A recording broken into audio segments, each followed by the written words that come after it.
子又来了，天天在这扒垃圾。听说他以前挺厉害，现在不就一收破烂的？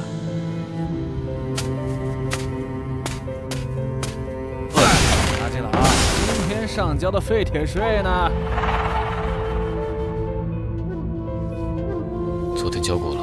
那是国城的规矩，新规定，每日上交5公斤纯净金属。你们队长没告诉你们这片废墟是谁清理出来的吗？谁？你吗？别逗了，现在是末世第7年，旧时代的英雄早死光了，你现在就是个废物。末世第7年，人类在铁穹城里苟延残喘，他们以为安全了，却忘了是谁把怪兽挡在城墙外3年。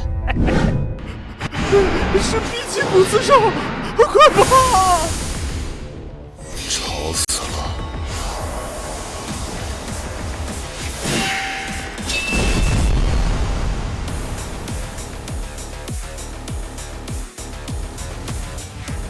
回去告诉你们队长，这片废墟的规矩是我定的。再有人来收税，下次古瓷对准的就是铁穹城的城门。找到你了，末世的怪物。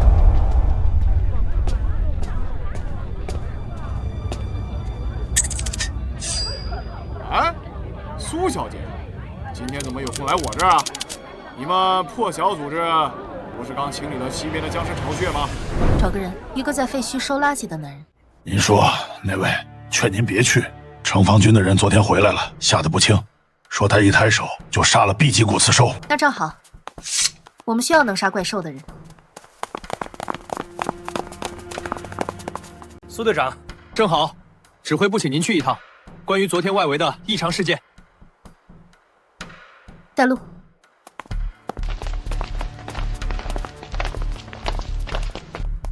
苏队，解释一下，你们破晓组织的人为什么在未经授权的情况下接触高危目标？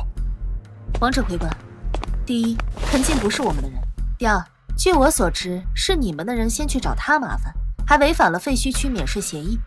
苏队长，这是陈进的档案。3年前他是 S 级异能者，但血月之战后异能退化，被评定为 D 级。现在他突然展现至少 A 级实力，这很危险。危险的是城外越来越多的 A 级怪兽，还有1个星期后的兽潮预报。铁穹城的防御系统挡不住3头以上 A 级同时冲击。所以你想招募他？你知道他3年前为什么退出城防军吗？因为他拒绝执行清剿难民区的命令，因为他不愿意对同样是人类的人开枪。那是为了防止僵尸病毒扩散，难民已经被感染了，但他们还没变异。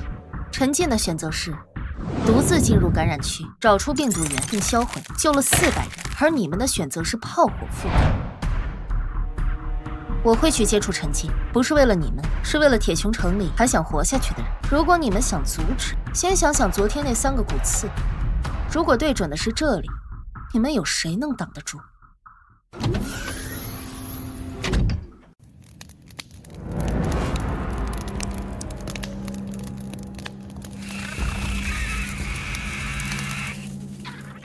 滚！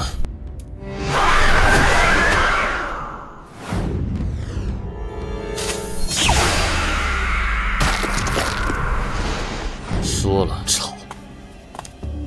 好刀法，无形之刃，切割精度毫米级，档案里可没写你有这种能力。芝麻 C 级火蜥蜴的里脊烤了7分熟。谢谢。不错。直接说吧，铁穹城派你来招募，还是来杀我？都不是。我是破晓组织的苏月，我们是一个民间异能者团体，主要任务是清理城墙外的威胁，偶尔也接城内的救援委托。没兴趣。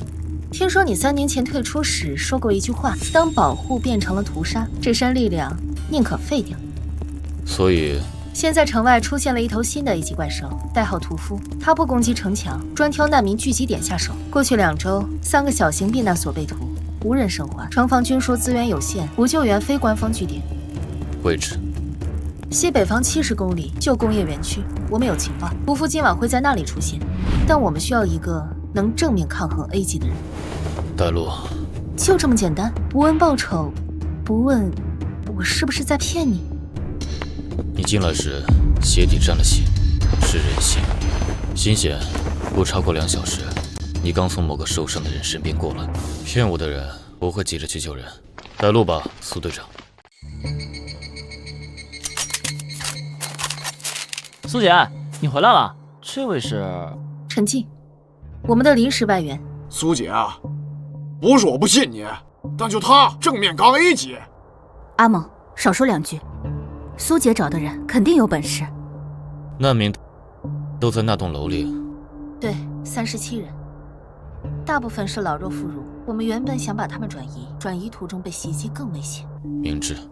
怪兽呢？最后一次目击在那一带，它的特性是隐形和高速移动，攻击方式是用前肢的骨刀切割，所以我们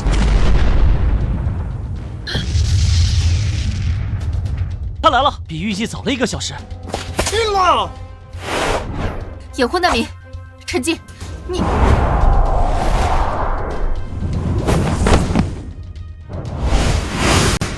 异能者是无。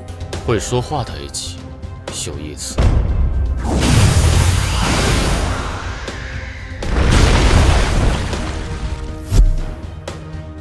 我操！你们去疏散难民，这只我单独处理。小心他的速度！速度不错，但你的攻击轨迹太直白了。结束了。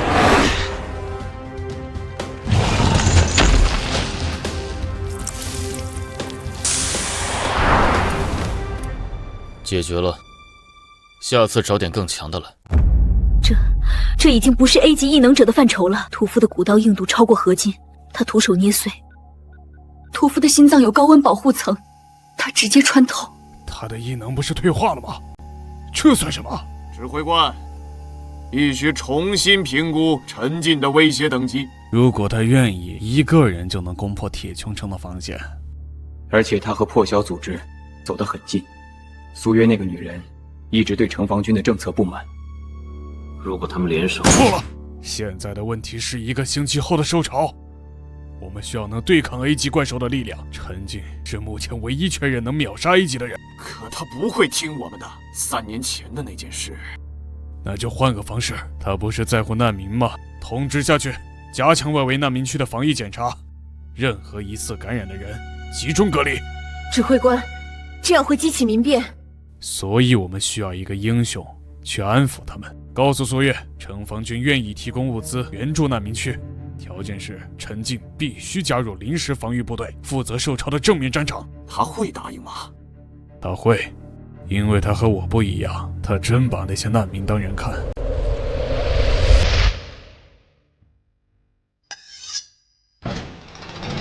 城防军找你了。你怎么知道？你脚步比平时重了3分，呼吸频率乱了1次。只有生气的时候会这样，能让你生气的，只有铁穹城那帮官僚。他们用难民区的物资配给做筹码，要求你加入城防军临时编制，负责受潮正面防御。你怎么会？我说需要问你，但陈进，这是个陷阱。他们想把你绑在正面战场，消耗你的力量，甚至可能在战场上背后捅刀子，或者让我和兽群同归于尽。你知道还？难民区现在有多少人？大概2000，大多是老弱，没有自卫能力。受潮来袭时，城防军会优先保护内城，难民区是其次，对吧？我加入，但我有条件。第一，我要难民区所有人暂时进入铁穹城内避难；第二，我要战场指挥权，城防军必须听我调动；第三，破晓组织作为我的直属小队，不受城防军节制。他们不会答应的，指挥权不可能给你。那就让他们自己对抗受潮吧。告诉他们，条件不接受，我就带着难民区所有人现在离开铁穹城范围。你猜？那些依附铁穹城生存的小型组织，听说我能秒杀A级，还愿意保护难民，会不会欢迎我？你真是逼宫啊！末世第7年，人类还在内斗，真无聊。告诉他们，明天中午前给我答复，过期不候。他就是那个秒杀埃及的怪物？看着不像啊，瘦的跟竹竿似的。你懂什么？3年前，他是城防军第1高手。经城防军指挥部决定，特聘陈静为临时防御总指挥，负责本次受潮防御战。同时，难民区民众将暂时安置在内城西区。凭什么？一个退役3年的家伙骑我们头上？哎，小声点，他能杀一姐，杀你跟玩似的。我知道你们不服，没关系，受潮还有5天，这5天我会在城外废墟区建立3道防线，所有愿意跟我出城布防的人，无论出身，无论异能等级，都可以来。不敢出城的就留在城里，但闭嘴。陈静，别太过分。王指挥官，你有意见，现在可以跟我出城，我们比划比划。你赢了，指挥权归你。末世到了第7年，很多人忘了，城墙不是保护你们的，是3年前无数人一命堆出来的。现在城墙外怪兽又来了，你们可以选择躲在城里等死，或者跟我出去，把他们杀光。愿意来的跟上，怕死的留下。指挥官，我们就这么让他？让他去，等他死在城外，一切还是我们的。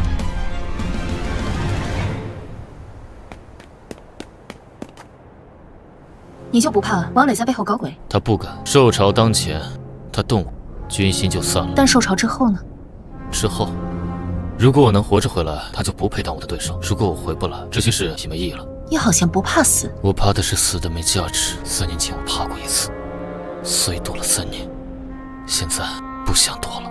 苏月，你知道末世最可怕的是什么？怪兽、僵尸。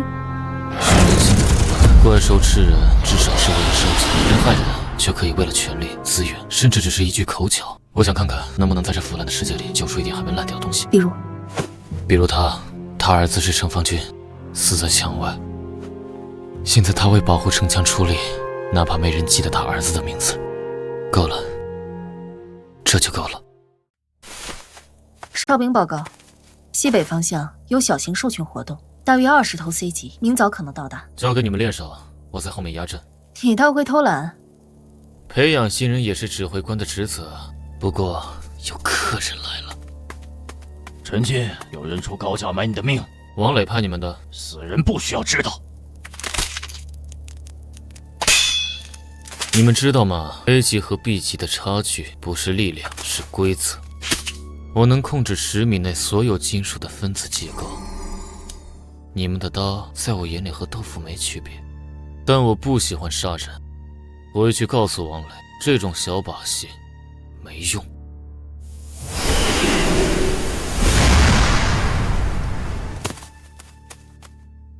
刚才什么动静？几只老鼠赶走了。需要我去查吗？不用，他们还会来的。下次就不是这种杂鱼了。王磊，你就这点手段，真让我失望。怎么样？失败了。他比情报中更强。初步判断，异能至少 S 级，且能力类型未知。S 级？怎么可能？3年前他明明退化。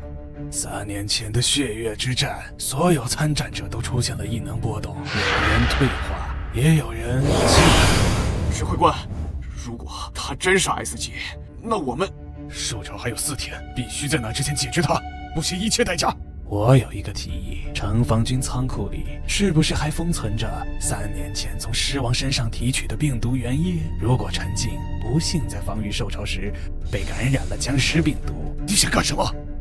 那是禁忌武器。为了保护铁穹城，我们只能忍痛将它清除。去做，但要干净，绝不能牵连到我。如您所愿。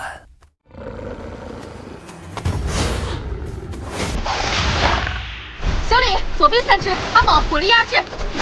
小雅，注意伤员。救命！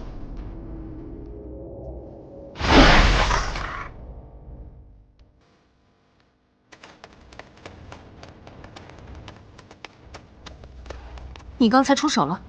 只救了一个必死的人，其他都是你们自己解决的。他们需要信息，你救了人，他们会更信任你。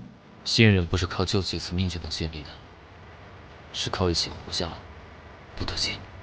怎么了？受潮应该还有3天，但空气里的腥味越来越浓。有东西在提前靠近。苏姐，东边有大家伙来了！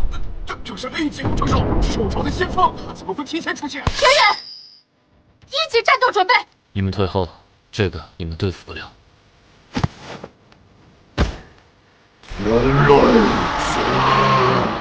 会说话果然是 A 级，但你的台词太好了。孙指挥，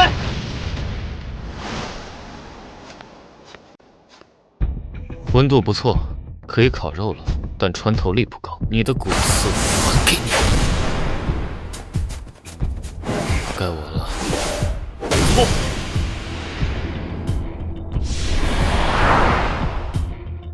收拾战场，这只是开胃菜，真正的受潮要来了。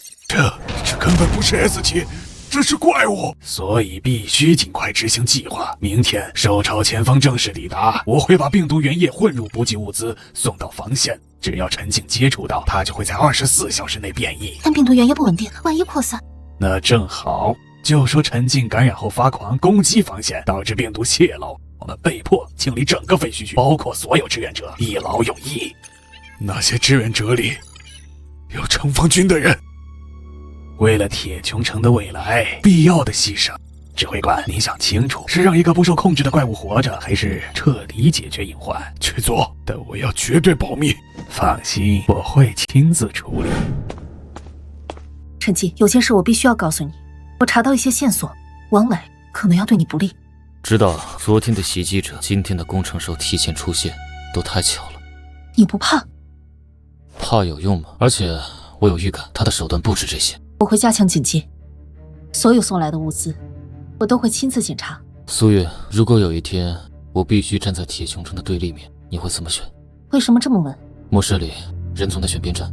你选的是破晓，是保护弱者；我选的是心里还没烂掉的那点东西。但王磊选的是权力和统治，我们迟早要对上。我选择我认为对的事。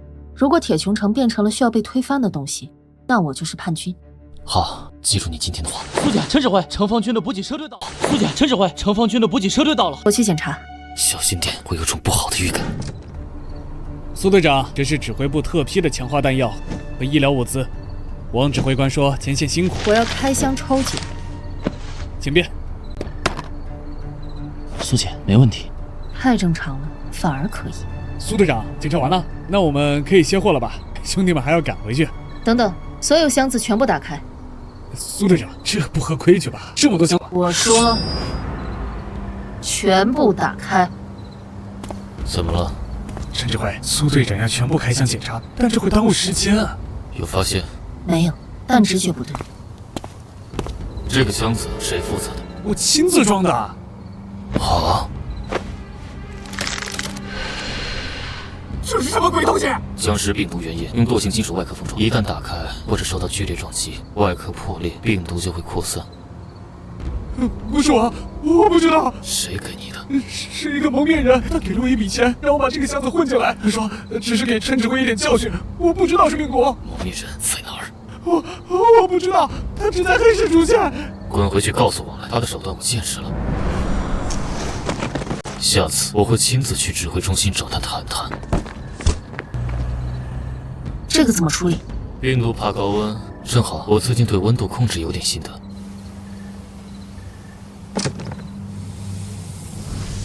解决了。你不生气？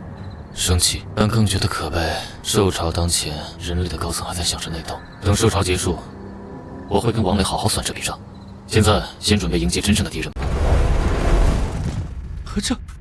这怎么打啊？所有人记住你们的阵地，记住你们身后是铁穹城，是2000万人，也记住你们不是一个人在战斗。今天我们会死很多人，但今天我们也会让这些畜生记住，人类还没到灭绝的时候。开火！第一道陷阱弹激活。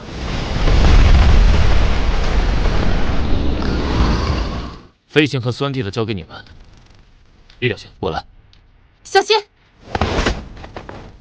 人类元帅，话多。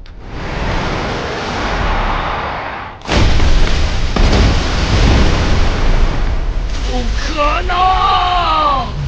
我说了 ，A 级和 S 级的差距是规则，而我恰好懂得一点规则。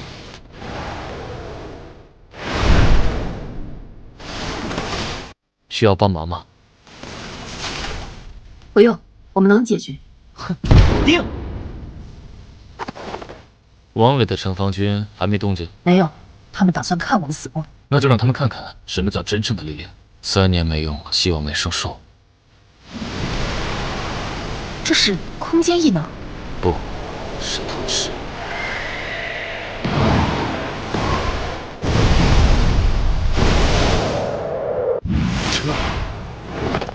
这是什么怪物？陈进，你受伤了。旧伤，3年前血月之战留下的，这能力不能多用，会反噬。全体反击的时候到了，追杀10里，一个不留。你刚才吐血了。小问题，比起这个，我更在意王磊的反应。受潮解决了，现在该解决内患了。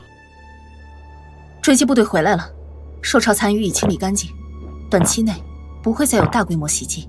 伤亡，重伤17人，轻伤43人，死亡9人，都是志愿者，没有破晓成员。把阵亡者的名字记下来，他们的家人也会由我负责。你要怎么负责？你现在连个固定住处都没有。很快就有了。王磊以为躲在城墙后面就安全了，他忘了，城墙防的是怪兽，防不住我。你要现在进城？城防军还有2万兵力。2万？刚才受潮来袭时，他们一兵一卒都没出。你觉得那2万人有几个愿意为王磊拼命？所有人原地休整2小时，医疗队优先救治重伤员。愿意跟我进城的收拾装备，不愿意的可以留下清理战场，或者自行离开，我不强求。陈指挥，我跟你去。我兄弟就是昨天被病毒箱子害死的。我也去。王磊那混蛋根本不把我们当人看。送我一个。好，2小时后城门集合。指挥官，这根本不是人类能做到的，它到底是什么？不管它是什么，它现在要进城了，传令下去，关闭所有城门，启动一切防御。可是城墙能挡住它吗？挡不住。根据能量读数分析，他刚才释放的吞噬力场，峰值强度足以在30秒内溶穿城墙。那怎么办？你有办法吗？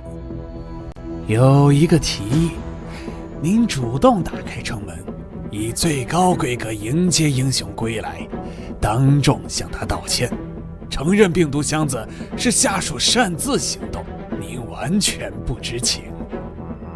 你让我向他低头？这是唯一能保住您性命和地位的方法。他现在民心所向，武力无敌，硬碰硬，您会死得很惨。指挥官，他说的对。外面那些士兵，听说陈进一个人灭了受潮，已经开始动摇军心了。开城门，准备迎接仪式。通知媒体，我要亲自向陈进道歉。那病毒箱子的事儿，找2个替死鬼，就说他们是其他组织派来的间谍，想挑拨离间。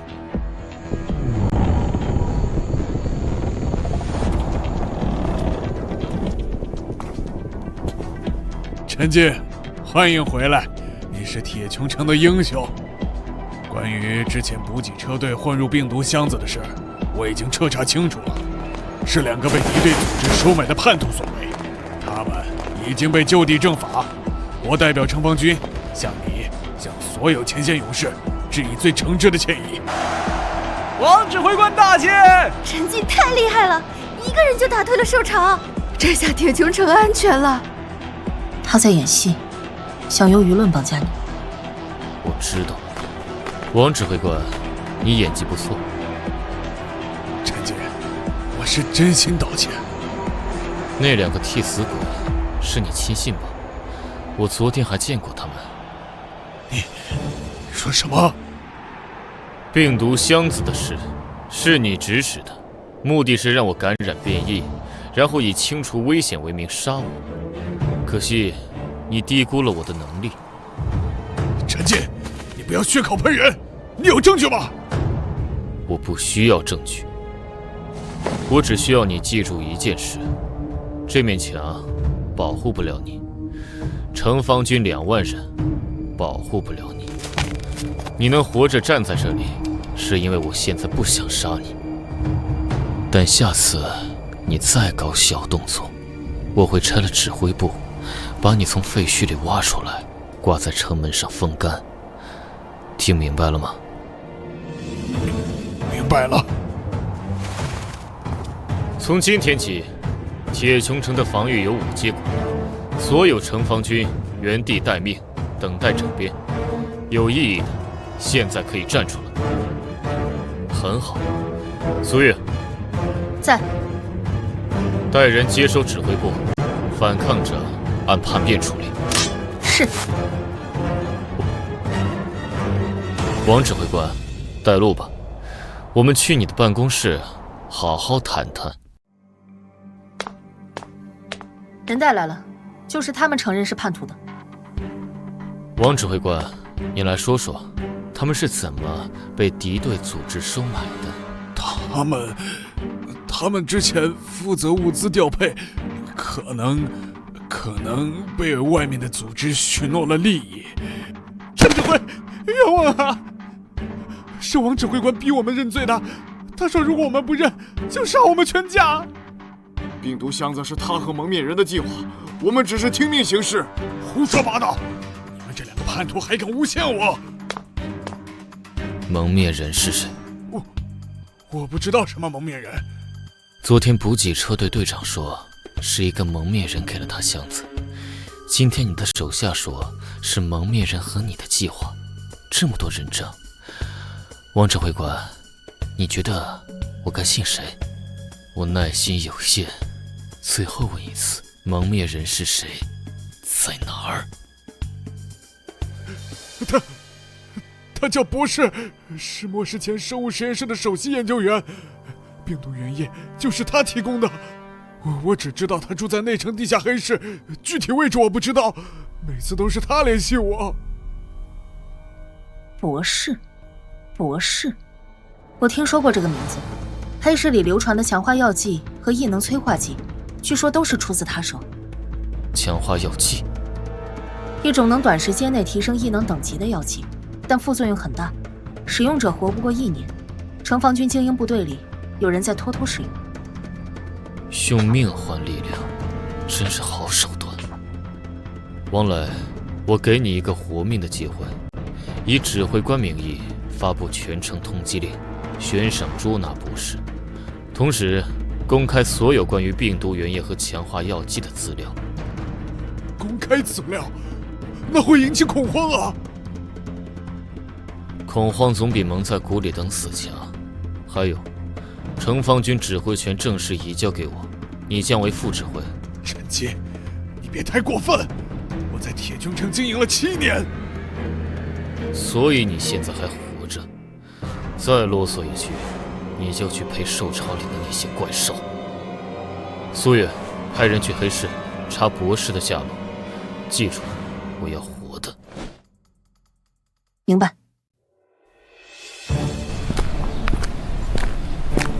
站住！黑市晚上不接待生客。我们找博士。找博士的人多了，你们算老几？破晓组织办事儿，让开！找博士的人多了，你们算老几？破晓组织办事儿，让开！破晓？那个跟陈进混的组织？哎，大哥，陈进刚接管城防军，咱们惹不起。进去吧，但别说我们放行的。苏姐，我感觉不太对劲，太安静了。小心点，博士能在铁穹城潜伏7年，不是简单角色。啊？人呢？黑市不是应该很热闹吗？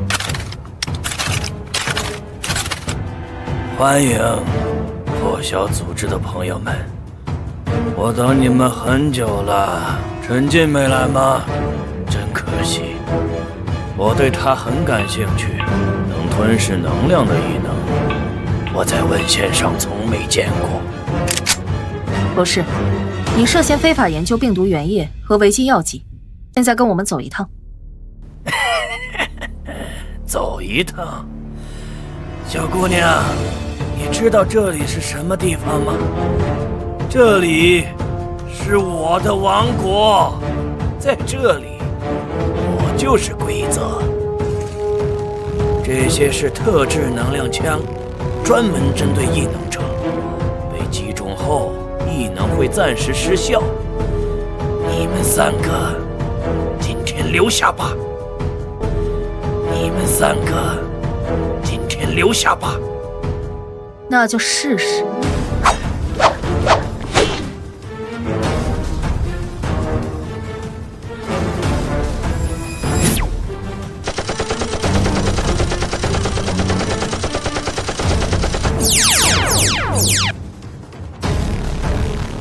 真能抑制异能？抓活的，那个用刀的女人，我要研究她的速度强化基因。陈指挥，苏队长他们的信号消失了，最后定位在内城地下区域。具体位置？黑石入口附近。我们尝试联系，但通讯被干扰。肯定是博士，他在地下经营多年，那里全是他的机关和陷阱。调一队人，跟我去黑市。陈指挥，要不要从长计议？博士那个人很危险。他再危险，有受潮危险吗？如果1小时后我没回来，你就发布全城戒严令，封锁所有地下出口。但记住，如果苏月他们出了事，你会是第一个陪葬的。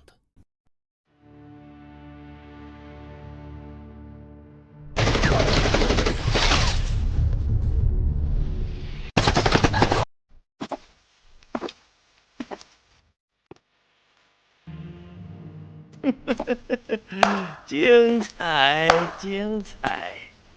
破晓组织果然名不虚传。可惜啊，在绝对的技术优势面前，个人勇武毫无意义。博士，你到底想干什么？我想进化怪兽的变异基因、僵尸的病毒、异能者的能力，这些都是进化的钥匙，而陈静是其中最特别的一把。告诉我，陈静的能力到底是什么原理？你猜？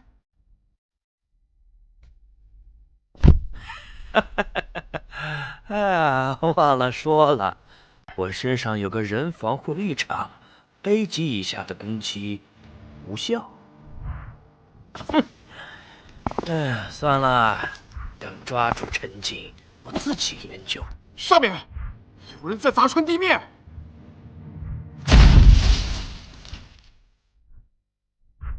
你就是博士。陈静，你果然来了，让我看看你的能力。没兴趣。枪坏了。3秒内放下武器，抱头蹲下。3、2，启动防御协议。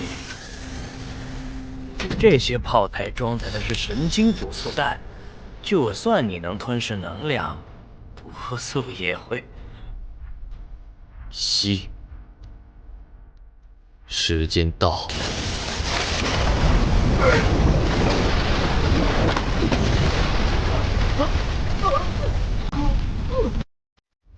立场，我的立场。你说这个，现在我们可以好好谈谈了。关于病毒原液，关于强化药剂，还有关于3年前的血月之战，你到底知道些什么？名字？林振华，末世前国家生物基因研究所首席，现在是进化的先驱者。病毒原液是你制造的？制造？不，我是发现者。便愿为朋友们从天空降下陨石，带来一种外星微生物。它能在短时间内重组生物基因，促使进化或者变异。僵尸、怪兽，还有异能者，都是他的作品。你是说，异能者也是因为那种微生物？当然，否则你以为人类凭什么突然觉醒超能力啊？微生物进入人体与基因结合，成功适应的人称为异能者，失败的呢就变成僵尸。怪兽则是动物的感染者。那强化药剂呢？提取微生物活性成分，混合怪物基因片段制成的催化剂，能强行提升异能等级。但代价嘛，是透支生命。不过没关系，末世里多活一天都是赚的，不是吗？你用活人做实验，都是必要的牺牲。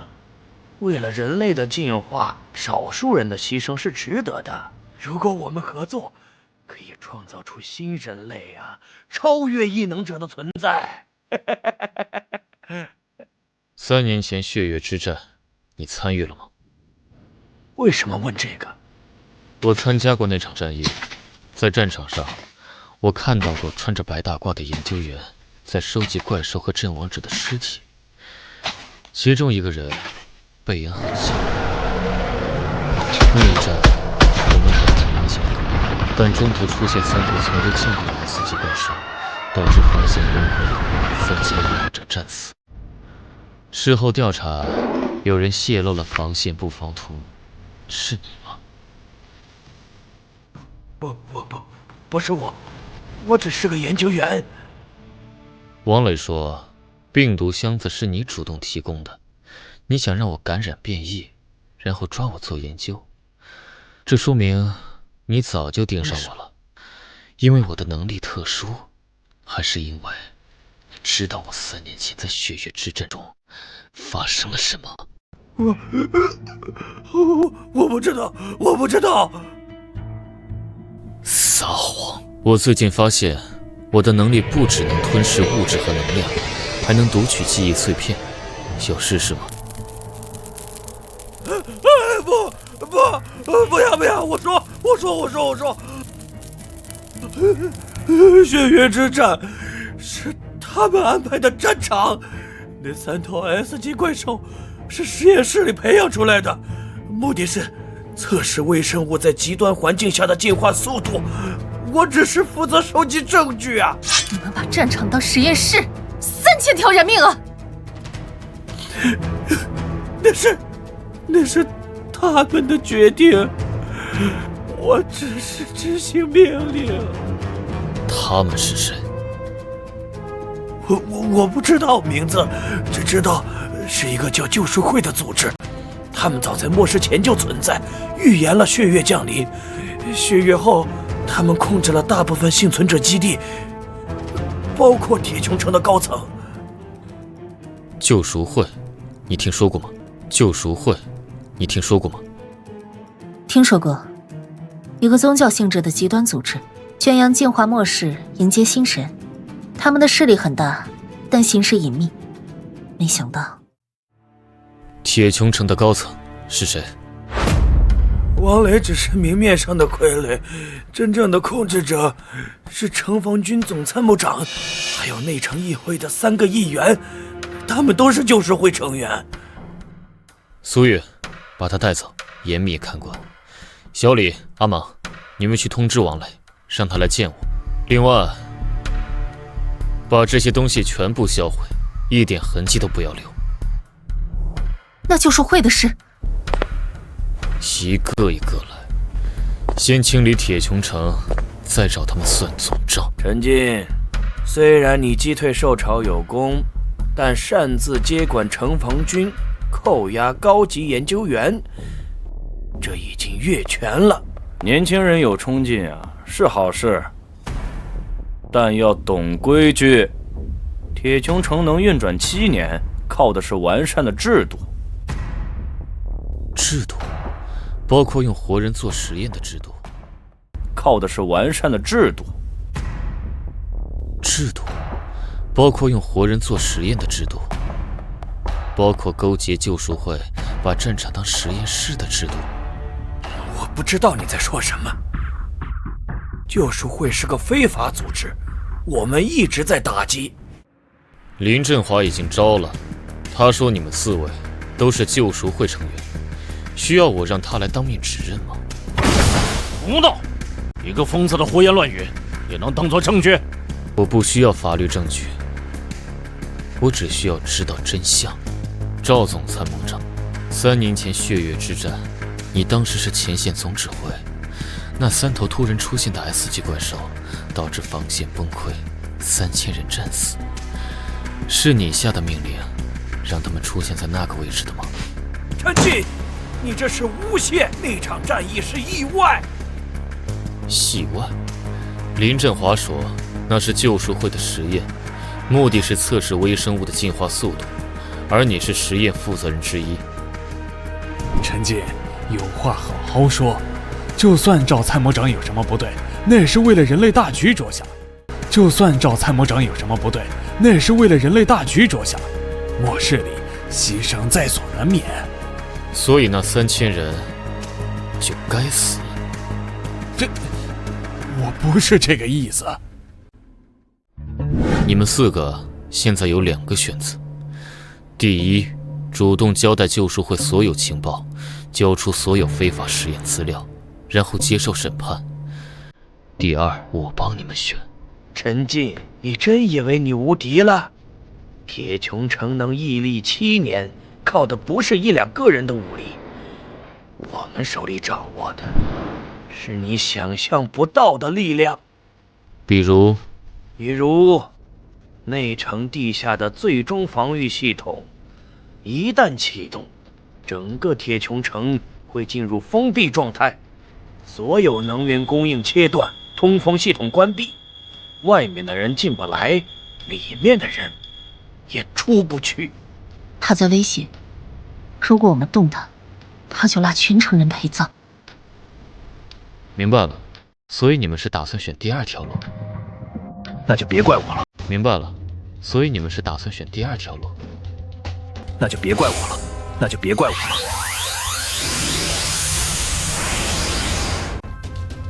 启动最终防御，启动！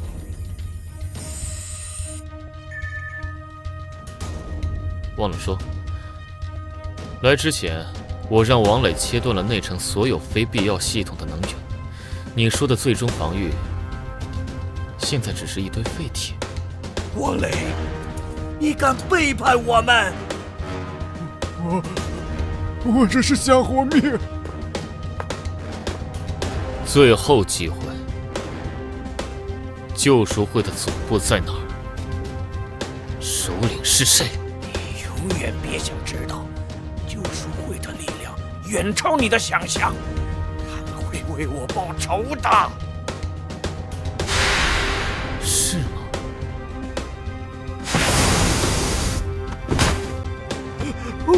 我说，救赎会总部在。我说，救赎会总部在旧时代首都地下，首领叫先知，但我们都没见过真面目，我们只是外围成员。我们只知道救赎会在收集强大的异能者基因和怪兽样本，他们想创造新神。新神？林振华说的进化，原来背后是救赎会。把他们都关起来，分开审讯，核对不？是。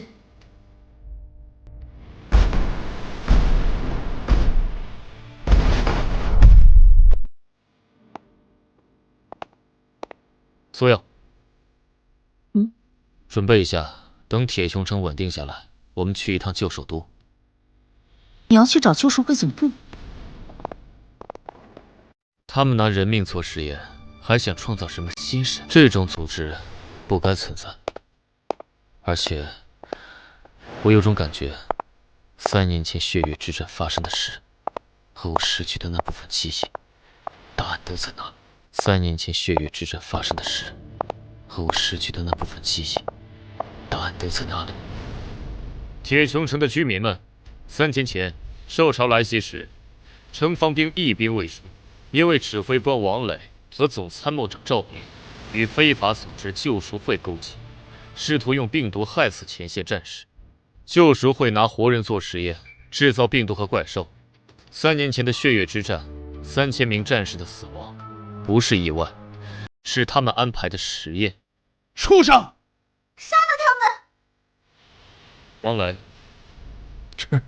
陈指挥，你知情不报，参与陷害，但最后配合指认。我给你2个选择：第一，公开所有救赎会相关情报，然后去前线清理怪兽尸体，干满3年苦力，可以活命；第二，现在死。我选第一，什么都交代，求你别杀我。赵明，你是救赎会核心成员，拿3000条人命做实验，你只有一种结局。陈进。赵明，你是救赎会核心成员，拿3000条人命做实验，你只有一种结局。陈进，救赎会不会放过你的，先只会把你变成实验体，你会生不如死。可惜你看不到。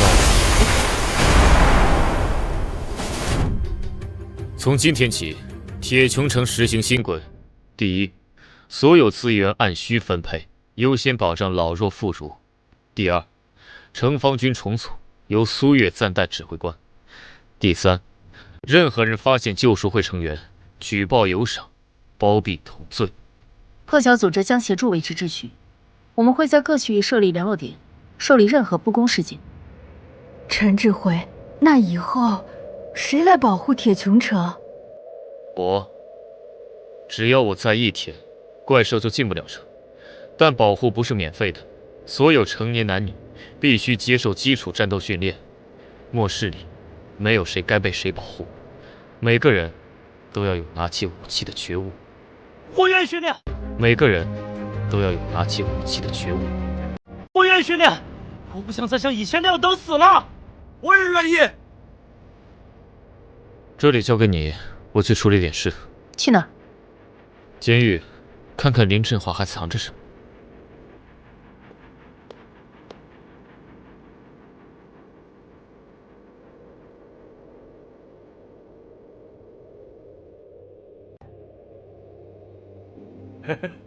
陈进，你来了，考虑我的提议了吗？我们合作可以创造新人类。救赎会的先知长什么样？我没见过真面目，他总是穿着黑袍，戴着金色面具，声音经过处理。但我知道一件事，他不是人类。什么意思？3年前血月降临的那一天，先知就已经存在了。他说自己来自另一个世界，血月是他开启的进化之门。异能者、怪兽、僵尸都是进化过程中的不同分支。异能者、怪兽、僵尸都是进化过程中的不同分支。另一个世界，可能是外星，也可能是平行宇宙，我不知道。但他掌握的技术远超末世前的水平，他能直接改造生物基因，甚至融合不同物种。先知在旧首都地下，具体位置？旧国家档案馆地下300米，有一座末日堡垒，那是救赎会总部。但我劝你别去，那里有先知培养的神卫，每一个都有 S 级实力，而且没有痛觉，没有恐惧，只会执行命令。神卫有多少？我不知道具体数量，但3年前血月之战出现的3头 S 级怪兽，那就是神卫的试验品。还有什么要交代的？陈进，你的能力很特别，我能感觉到你体内的微生物活性远超常人，甚至你在反向控制它，这在理论上不可能啊！甚至你在反向控制它，这在理论上不可能啊！先知一定会对你感兴趣，如果你去旧首都，那等于是自投罗网。那正好，我对他也很感兴趣。陈进，如果你先抓到先知，留他一命，他的研究是人类的未来。人类的未来不需要拿人命换。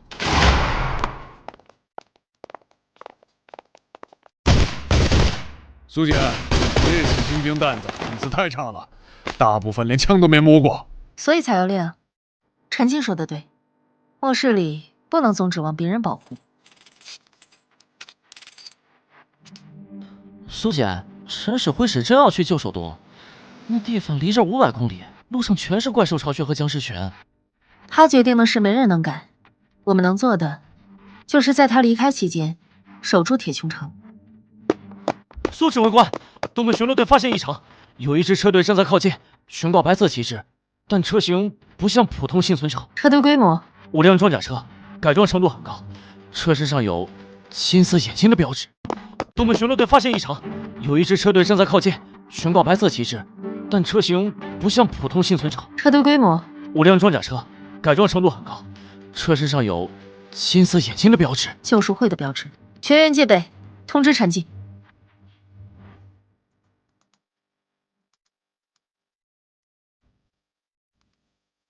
陈静先生，久仰大名，我是救赎会外务使，代号白鸽。来送死的？不，来送礼。